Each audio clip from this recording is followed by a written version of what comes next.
지역의 이슈를 짚어봅니다. 헬로 이슈토크 시작합니다. 주요 정치권 인사들이 본격적인 보궐선거 행보에 나서면서 지역 내 민심에 대한 관심도 높아지고 있습니다. 특히 지난 총선 이후 대구 경북의 보수에 대해 제대로 들여다볼 시간이 없었다라는 지역 내 목소리가 높아지고 있는데요. 대구 경북은 언제부터 보수 이미지가 강해졌는지, 또 대구 경북의 보수란 어떤 정서를 가지고 있는지 이 시간 좀 자세히 얘기 나누도록 하겠습니다. 권기창 한동대 한국문화산업전문대학원 교수, 그리고 전상원 경산시 더불어민주당 지역위원장 자리했습니다. 안녕하십니까? 네, 안녕하세요. 네, 안녕하세요. 네, 오늘 좀 거대 담론을 논하는 자리입니다. 대구 경북의 미래를 좀 얘기해 보려고 하는데, 보수성에 대한 얘기를 하려고 하는데 진보 인사 모시기가 좀 쉽지 않았거든요. 어렵게 모셨습니다. 오늘 토론 임하는 각오 한 말씀 해주시죠. 네. 코로나19로 위기가 지속되고 있습니다. 국민들 다들 힘드신데요. 우리 국민들은 이런 위기를 기회로 만드는 지혜를 갖고 계십니다. 코로나 위기가 오히려 국민 통합의 기회일 수 있습니다. 분열된 땅 위에 집을 지을 수 없다, 이런 말이 있듯이 이제는 보수나 진보 이런 이데올로기 이념이 아니라 국민의 삶의 질을 향상시키는 2021년이 되었으면 하는 바람입니다. 네, 그래서 이어서 그냥 권 교수님은 늘 나오셨으니까 바로 질문 그냥 이어가겠습니다. 네. 우선 최근 재보궐선거를 앞두고 지역 민심을 살피려는 정치권의 움직임이 본격적으로 좀 시작된 것 같은데요. 이 시점에서 대구 경북의 보수에 대한 논의가 필요하다, 이런 목소리 높아지고 있거든요. 덧붙여서 좀 얘기해 주시죠. 아마 선거 때가 되니까 또 보수와 진보의 개념이 나오는 것 같습니다. 그래서 이러한 정치 문화는 이제 좀 바뀌어야 되지 않을까. 대부분이 보수와 진보에 대한 긍정적인 측면이 너무나도 많음에도 불구하고 대부분 부정적인 측면으로 완전히 좀 덮여져 있지 않나, 이런 생각이 들어요. 그래서 네. 국민들은 보수와 진보에 대한 이념 논쟁보다는 우리가 어떻게 하면 잘 살까, 어떻게 하면 행복해 살까 하는 고민이 더 많아요. 그래서 이제는 그런 논쟁보다는 국가와 민족을 위해서 우리 모두가 어떻게 해야 될지, 이런 논쟁으로 정치 문화를 바꾸는 것이 더 중요하다고 생각을 합니다. 네, 네. 이제 정치 안에 또 생활이 들어가니까 생활 정치 문화로 좀 범위를 넓혀도 좋을 것 같은데요. 그렇습니다. 우리가 흔히 얘기하는 지금 말씀하신 보수, 진보, 이게 도대체 뭐냐? 이 개념부터 좀 제대로 정해야 되는 거 아니냐? 재정의가 필요하다, 이런 목소리도 있거든요. 우리 일단 위원장님, 진보, 보수 개념 정리 어떻게 하고 계시고 어떻게 하면 좋을까요? 우리나라의 보수와 진보, 좀 왜곡된 측면이 있죠. 보수라고 하면 친일파, 진보라고 하면 빨갱이, 이렇게 서로 손가락질하는 경우가 있는데요. 극단적으로. 예. 그 합리적 보수는 신중함과 안정감, 그리고 합리적 진보는 그 개혁과 혁신을 열망하는 이런 세력. 공통점은 우리 국민과 국가를 위해, 그리고 발전을 위해 노력한다는 공통의 목표가 있습니다. 네. 이제 산업화 시기의 보수, 그리고 민주화 시기의 진보, 이런 담론들이 유용했지만요. 이제 디지털 시대에는 새로운 시대를 열 수 있는 담론을 만들어내야 되고 이데올로기나 이념을 넘어서야 되지 않을까 싶습니다. 네, 네. 네. 진보, 보수 개념부터 살펴보고 지역 얘기로 좀 넘어가겠습니다. 교수님 이어서 얘기해 주시죠. 보수는 우리 일반적으로 단어적으로 해석하면 지키는 거거든요. 진보는 좀 나아가는 겁니다. 그래서 예를 들면은 이제 축구 경기를 해요. 그러면 이기면은 지켜야 되잖아요. 이걸 이제 보수라고 흔히들 이야기하고, 지면은 공격을 해야 되잖아요. 이게 진보거든요. 즉 보수와 진보는 서로 대립되는 개념이 아니라 상호 보완적으로 작동이 돼야 되는 거죠. 단지 보수는 가치 기준점이 좀 과거에 머물러 있고 진보는 좀 미래에 머물러 있는 거예요. 네. 이 가치관의 차이가 있을 뿐인데도 불구하고 조금 전에 우리 위원장님께서 말씀한 너무 왜곡되어 있는 거죠. 이것은 우리가 앞으로 정치 문화를 좀 더 바꿔야 된다. 이제 왜냐하면은 지금은 우리 미래 세대는 정말 신세대, 정말 21세기를 살아가는 세대잖아요. 네. 그래서 새로운 가치관 하에서 우리가 보수와 진보의 개념을 재정립해야 되지 않을까. 과거의 부정적인 개념은 모두 떨쳐버리고 우리가 긍정적인 개념으로 출발을 해야 될 것 같아요. 네, 예. 상호 보완적으로 좀 작용을 했으면 그렇죠. 하는 그런 바람들이 세대를 넘어서 다들 공감하실 텐데, 그러면 지역 얘기에 좀 더 집중을 하겠습니다. 이렇게 봤을 때 대구 경북의 보수는 어떤 성격을 갖고 있고 어떤 특징이 있는지 교수님 계속 이어서 좀 얘기해 주시죠. 대구 경북은 흔히들 보수의 심장이라고 이야기해요. 과거에는 긍정적인 측면에서 보수의 심장이 아주 강했어요. 네. 우리 경북의 정신은 하랑정신, 호국정신, 또 선비정신, 이 모든 것은 나라가 어려울 때 국가를 위해서 목숨 바친 이런 정신이 바로 경북의 정신입니다. 그러나 지금이 와서 대구 경북의 보수의 정신은 좀 왜곡이 됐다고 그럴까요? 그래서 네. 일반 젊은이들이 대구 경북 그러면은 좀 속된 말로 막 보수 꼴통이다 이런 표현까지 써요. 꼰대다 뭐 예, 이런, 뭐 이런 표현을 표현을 해요. 좀 많이 네. 쓰잖아요. 네. 이렇게 된 것은 뭐냐면은 시대의 흐름에 좀 능동적으로 따라가지 못하는 거. 우리가 옛날 걸 너무 원죄 주장을 하다 보니까 시대의 젊은이들의 그 감각에 좀 못 따라가는 이런 것들이 좀 있는 것 같아요. 그래서 네. 이런 것들이 긍정적인 측면과 부정적인 측면이 양립을 해가 있는데 그럼에도 불구하고 대구 경북은 아직까지도 그 밑바탕에는 보수의 뿌리 깊은 긍정적인 정신이 많이 작동을 하고 있는 거죠. 네. 그러나 이제 젊은이들의 시각에서 볼 때는 좀 과거에 너무 머물렀지 않나 이런 비판을 받고 있는데 이것을 좀 더 보완한다면은 과거의 명성을 되찾을 수 있지 않을까 이런 생각이 듭니다. 네. 뭐 좋게 얘기하면 안정적이다. 근데 나쁘게 얘기하면 변화가 없다 이렇게 표현할 수도 있을 것 같거든요. 좀 덧붙여서 설명해 주시죠. 그 개발 지상주의와 그리고 산업화 이런 과거의 프레임에 좀 갇혀 있는 것 같습니다. 네. 안타깝습니다. 빠르게 변화하는 그 시대를 읽지 못하고 현실에 좀 안주하는 그리고 변화의 주역이 되지 못하는 부분도 있습니다. 이러한 변화하는 시대의 새로운 담론, 새로운 비전을 만들어내지 못하고 있는데요. 그 얼마 전에 30대 국회의원이 그 산업화 세대는 늙었고 민주화 세대는 낡았다 이렇게 표현한 걸 네, 들었는데요. 맞아요. 네. 상당히 마음이 아팠습니다. 여전히 우리 TK 지역의 그 정치인들 여러분들 몇몇 분들이 반공과 지역주의에 아직도 기대고 있는 부분들 좀 아쉽고요. 결국 이런 것들이 경쟁하지 않는 정치 구조가 낳은 현실이 아닌가 저는 그렇게 생각합니다. 네. 네. 경쟁을 하면 좀 변화가 있을 것이다. 네. 이런 말씀으로 해석할 수 있을 것 같은데요. 그러면 뭐 앞서 나온 얘기입니다만 대구 경북은 좀 막혀 있다. 변화가 없다. 이런 지적들에 대해서는 어떻게 생각하시는지 좀 더 설명 덧붙여 주시죠. 네. 제가 한 27년을 대구 경북에서 살다가 한 20년 넘게 서울에서 이제 사회생활을 했습니다. 네. 그래서 다시 이제 고향으로 돌아왔는데요. 네. 그 현재의 대구 경북이 수도권에 비해서 한 10년 이상 뒤처져 있다고 저는 느끼고 있습니다. 네. 그 대구 경북이 다른 지역보다 그 변화를 좀 쉽게 받아들이지 못하는 성향들이 계신 것 같습니다. 네. 그 예를 들면 무상급식도 가장 늦었고 그리고 지금 경기도에서 하고 있는 무상교복 제도도 아직 대구 경북에는 네. 시행조차 하지 않고 있습니다. 코로나19 상황에서 재난지원금도 어떻게 보면 가장 지급이 늦었고 뒷말도 무성했습니다. 네. 결국 말씀드린 산업화 시대에서 디지털 시대로 넘어갈 때 좀 우리가 더 빨리 적응해야만이 그 새롭게 변화의 바람을 빨리 수용하고 그래야 네. 도약의식이 오지 않을까.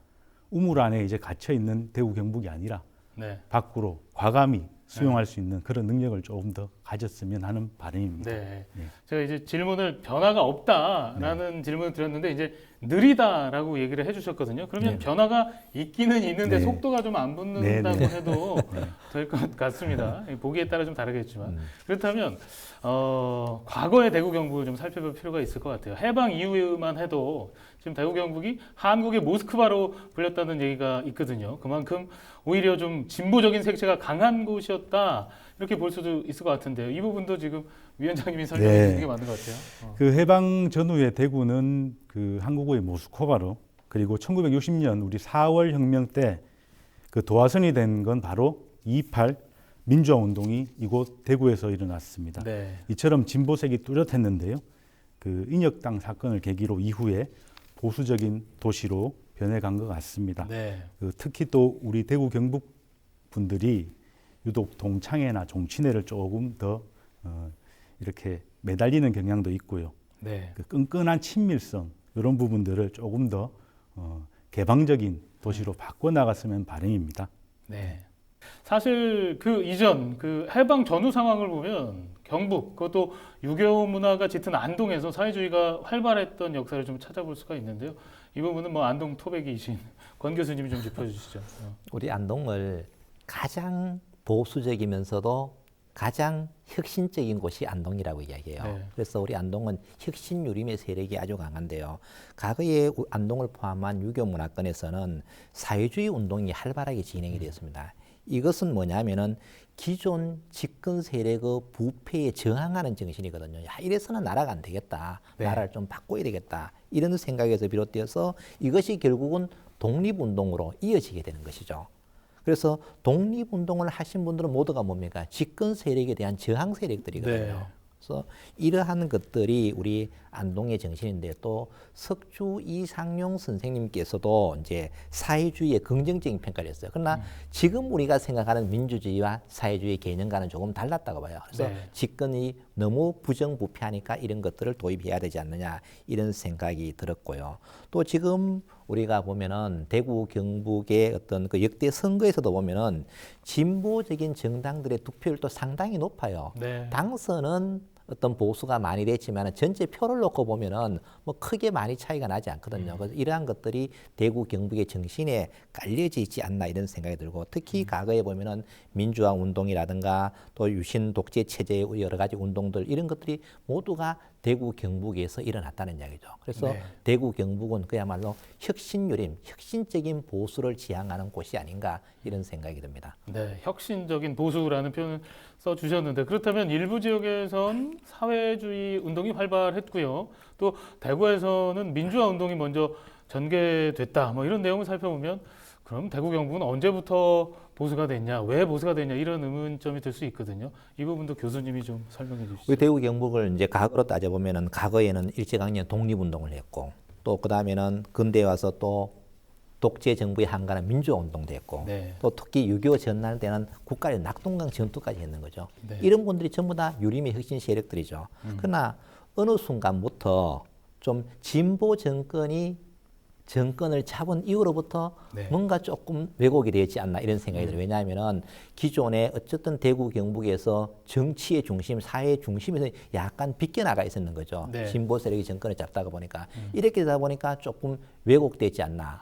그래서 많은 분들이 여기에 대해서는 좀 의견을 달리할 수 있겠지만은 제 개인적인 생각은 어떤 그런 것들로 인해서 영남과 호남의 지역 감정이 또 싹트기 시작하는 거죠. 그래서 이것을 일부의 정치 어떤 문화에서 이렇게 좀 악용을 했다 그럴까요? 네. 이런 것들이 나타난 이후로 좀 보수가 좀 퇴색했지 않나 이런 생각이 듭니다. 네. 언제부터 왜 보수가 됐느냐 경북이 이 말씀 나누고 있는데 좀 더 덧붙여 주실까요? 네. 그 박정희 대통령 그리고 전두환 대통령 이렇게 군사정부와 그리고 김영삼, 김대중, 김종필 우리 삼김 정치가 오랫동안 우리 중앙 정치를 지배해 왔습니다. 그러다 보니까 TK, BK, 뭐 호남, 충청 이렇게 지역 맹주 중심의 정치가 계속되면서 우리 스스로도 우리도 모르게 지역화가 고착했던 것 같습니다. 네. 빠르게 개선되었으면 좋겠고요. 예. 그러다 보니 보수라는 것이 이제 유능하지도 청렴하지도 않은 보수 혹은 그 진중권 씨의 말처럼 그 돈 벌어오던 보수가 돈 들어가는 보수가 되어버린 그런 좀 안타까운 현실인 것 같습니다. 네. 그래요. 지금 안타깝다고 말씀을 해주셨는데 사실 그런데 대구 경북 내에서는 이 보수를 좀 긍정적으로 평가하는 여론이 여전히 큰 것 같습니다. 그렇다면 대구 경북의 보수 좀 어떻게 다른지 또 어떤 정서를 가지고 있는지도 좀 짚어주시면 좋겠습니다. 대구 경북의 정신 중에 중요한 것 중에 하나가 선비 정신입니다. 선비 정신은 뭐냐면은 나라가 어려울 때는 국가를 위해서 목숨을 바치고 나라가 평온할 때는 후학을 양성하고 부모에게 효도하는 이런 정신이에요. 이런 정신은 대구 경북의 정신이라는 것을 어느 누구도 부인할 사람은 없어요. 네. 그러나 지금의 보수를 보면은 그러한 것들이 보이지 않는다는 이야기죠. 그래서 많은 국민들이 실망을 하고 있고요. 또 우리의 짧은 정치사를 보면은 보수가 집권을 하면은 진보는 무조건 반대. 또 진보가 집권하면은 보수는 무조건 반대. 이분법적이죠. 예, 그죠? 그래서 네. 여기에서 많은 국민들이 실망을 하고 있지 않나. 그래서 진정한 권력은 국민으로부터 나온다고 누차 이야기하는데 현실에 가보면 그렇지 않다는 거죠. 네. 그래서 국민들이 정치에 대해서 좀 회의를 느끼지 않나 이런 생각이 들고요. 어쨌든 우리 진보든 보수든 철저한 자기 혁신 속에서 국가와 민족을 위해서 무엇을 할 것인가 여기에 대한 정책적인 논쟁으로 하루빨리 저는 바뀌어야 네. 된다고 봅니다. 네, 정책적인 논쟁이라고 표현하셨는데 좀 실제적인 그런 논쟁이 생산적인 논쟁이 있었으면 좋겠다 이렇게 해석할 수 네네. 있을 것 같습니다. 그리고 지역 정치에서는 좀 완전한 보수도 없고 완전한 진보도 없다 이런 얘기도 들리거든요. 어떻게 해석하세요? 그 대구 경북 지역 정치권이 그 그 다양한 정치적 스펙트럼을 형성하지 못하고 너무 오랫동안 특정 정당이 집권을 하다 보니까 합리적 보수보다는 좀 목소리가 강한 강성 보수들이 좀 그 목소리가 큰 것 같습니다. 네. 그 또 예를 들어서 TK 출신의 인사들이 그 자신의 정치적 성향을 떠나서 당선 가능성을 생각하다 보니까 특정 정당으로 몰리는 경향이 있는데요. 또 그러다 보니 진보도 성장을 못하는 현실인 것 같습니다. 이제 기울어진 운동장이 아니라 좀 경쟁하는 운동장을 만들어 주셔야 건강한 우리 지역 정치가 만들어질 것 같네요. 네. 네. 그래요. 그리고 또 역대 대통령들을 좀 살펴보면 경상도 출신이 많이 나왔습니다. 그래서 지역주의가 더 뚜렷하다라는 그런 지적도 있는데요. 특히 보수의 결집이라는 그런 평가를 받아왔던 게 아닌가 싶습니다. 여기에 대해서도 짧게 한 말씀 더 덧붙여 주시죠. 대통령이 많이 나왔다는 것은 아마 상처뿐인 영광이 아닌가 이런 생각이 듭니다. 왜냐하면은 경상도 출신의 대통령은 많이 나왔습니다만 대부분이 이제 불명예스럽게 퇴진했다는 것은 너무나 참 안타까운 일이고요. 또 오랜 시간 동안 보수가 많이 집권을 하다 보니까 거기에 따른 또 문제점도 노출이 되는 거예요. 그래서 아까 보수의 기준이 관점이 과거 중심이기 때문에 시대의 변화에 조금 능동적으로 못 따라가는 부분도 있지 않는가 이런 생각이 들고요. 그래서 특히 우리 지역 같은 경우에는 또 시도민들은 어떻게 생각하냐면은 대통령은 많이 배출되었지만은 상대적으로 지역 발전 측면에서는 오히려 호남을 배려하다 보니까 상대적인 역차별을 받았지 않나 또 네. 이런 데 대한 불만도 상당히 있는 것 같아요. 그래서 가장 중요한 것은 진보가 맞나 보수가 맞나 이것은 저는 서로 양립해야 된다고 생각을 하는 거예요. 그래서 상호 협력과 보완 체제 속에서 우리 진보와 보수가 힘을 합쳐서 우리나라를 발전시키는 것이 대구 경북의 정신으로 재정립을 해야 되지 않을까. 대구 경북이 좀 선도적인 역할을 수행하면 좋겠다는 생각이 듭니다. 네, 혁신의 정신을 지금 대구 경북 깔고 있으니까 그 기반 위에 보수를 좀 덧입히자 이런 얘기를 좀 해석할 수도 있을 것 같고요. 혁신 보수 또 합리적인 보수를 지향하고 있는데 보수를 좀 보수해야 된다 이런 목소리도 있거든요. 이런 측면에서 위원장님 어떻게 보세요? 네. 그 현재 그 중앙 정치 무대에서 걸출한 대구 경북의 보수 정치인이 눈에 많이 띄지 않습니다. 그 지금의 보수 정당에 대한 지지도 사실 정부 여당에 대한 반발이지 보수 정당이 예뻐서 지지하는 건 아닌 것 같습니다. 이제는 보수가 복지를 얘기하고 진보가 성장을 말하는 시대가 와야 한다고 생각합니다. 보수 진보가 기존의 산업화, 민주화의 틀에 갇혀 있지 말고 이제 그 금기를 깨고 미래를 새롭게 열어가야 합니다. 그 예를 들어 프랑스 보수의 아이콘 그 드골 대통령은 그 대표적인 진보주의자인 앙드레 말로를 문화부 장관으로 임명해서 10년 동안 함께 일했습니다. 그리고 미국의 보수주의자인 키신저도 중국 마오쩌둥을 만나 양국 수교의 삼파 역할을 했습니다. 그리고 우리 지역의 노태우 대통령도 보수였기에 강한 북방 정책을 펼칠 수가 있었습니다. 네. 이제 보수도 과감한 대북 정책 그리고 사회 안전망 구축에 좀 더 관심을 가졌으면 좋겠습니다. 네. 그래요. 이제 시간이 많이 됐는데요. 끝으로 뭐 못다 하신 얘기나 덧붙일 얘기 있으시면 한 말씀씩 좀 해주시죠. 대구 경북은 우리가 일반적으로 한국 정신문화의 창이라고 이야기해요. 길을 여는 사람들이라고. 즉 우리는 과거의 근대화, 민주화의 주역이 대구 경북 사람이었다는 것은 부인할 수가 없습니다. 네. 그러나 이러한 긍정적인 측면 이면에 또 보수가 너무 시대의 흐름에 능동적으로 대처하지 못함으로 인해서 특히 젊은 세대의 외면을 받아온 것도 현실이라는 거죠. 이제 이러한 것들을 우리가 좀 냉철하게 인식하고 보수와 진보의 좋은 가치만 받아서 서로 상생 협력한다면은 우리 대한민국이 살기 좋은 나라가 되지 않을까 이런 생각을 해봅니다. 네, 위원장님 한 말씀 네. 해주시죠. 우리 지역의 맏아들 같은 보수당, 우리 지역을 대변해 줄 거라고 생각해서 아마 우리 지역 주민들이 이심전심으로 지지했던 것 같습니다. 그러나 대구 경북 도민들, 시민들의 눈높이에 그 부응하지 못하다 보니까 아마 이런 보수에 대한 부정적 평가들이 나오기 시작하는 것 같은데요. 이제 새로운 보수, 새로운 진보, 혹은 그 이념을 떠나서 우리 시민들, 도민들을 위해서 오로지 바라보면서 발전해 나갔으면 좋겠습니다. 네. 지금까지 대구 경북 보수를 논하다라는 주제로 자세한 얘기 나눠봤습니다. 못다한 얘기는 다음 이 시간에 더 이어가도록 하겠습니다. 헬로 이스토크 마칩니다. 시청해주신 여러분 고맙습니다. 감사합니다. 수고하셨습니다. 수고하셨습니다. 네.